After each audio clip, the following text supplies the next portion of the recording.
How to stay consistent, not disciplined. 30 before 30, lesson 21. There's so much content online about being disciplined.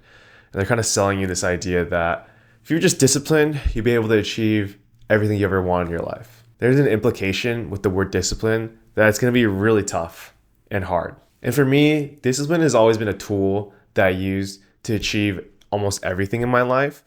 But ultimately, I always burned out. And you know why? Because I was pushing myself for the sake of being disciplined or achieving my goal. Now that I'm older, I found that consistency is actually the key, not forcing yourself. And you may think that discipline and consistency are pretty much the same, and I mostly would agree. I think discipline basically boils down to consistency plus forcing yourself equals achieving your goals and burnout.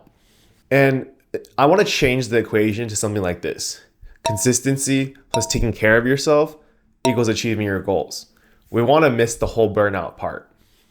So how are we going to do that? The first thing is you have to realize you're actually not capable of much. I know that everybody says you're capable of anything that you put your mind to.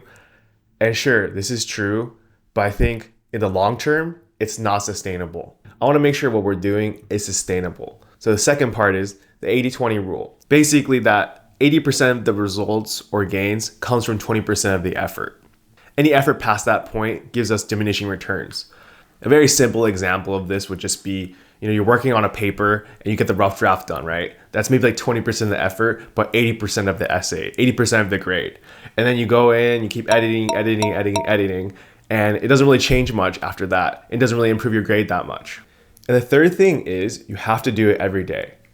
I think this is easily the single biggest hack to become really good at consistency and discipline too.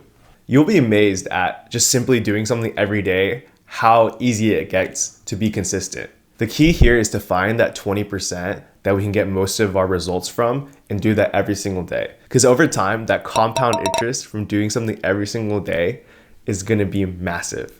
Like for example, if we take two people, one person that does 100% of their effort and gets 100% of the results, but they can only maintain it for 1 month and then they burn out and they don't do anything for 5 months, versus somebody who just does 20% of their effort and gets 80% of the results and keeps going for 6 months straight, you'll quickly see that there is a massive difference. You always want to be that second person, chilled out, taking it easy, playing the long game. And honestly, if you feel like you're forcing yourself, then I think you're trying a little bit too hard.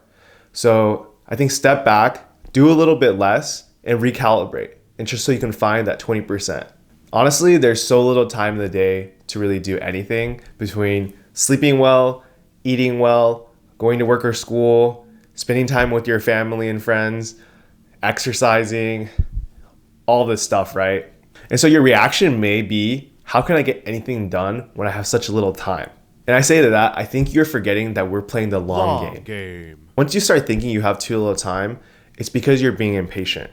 We're playing the long game. If you let yourself be impatient and focus on the external rewards of what you're doing, you will burn out. A lot of people say to focus only on the input and not the output, which you can't control.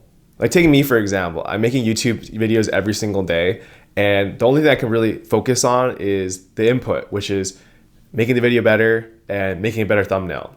There's not much else I can do. I can't control whether people watch my videos, they like my videos, or they comment my videos.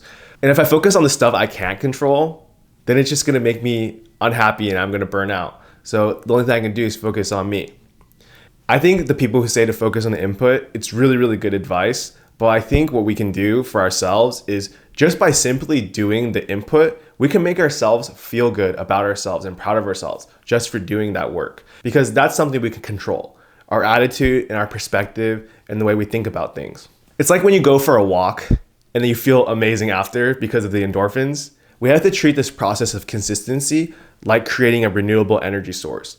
With every single step, every single input that we put in, we should give ourselves just enough to recharge our batteries and keep going. I hope that makes any sense. Talk to you tomorrow. Long game, long game, long game, long game, long game.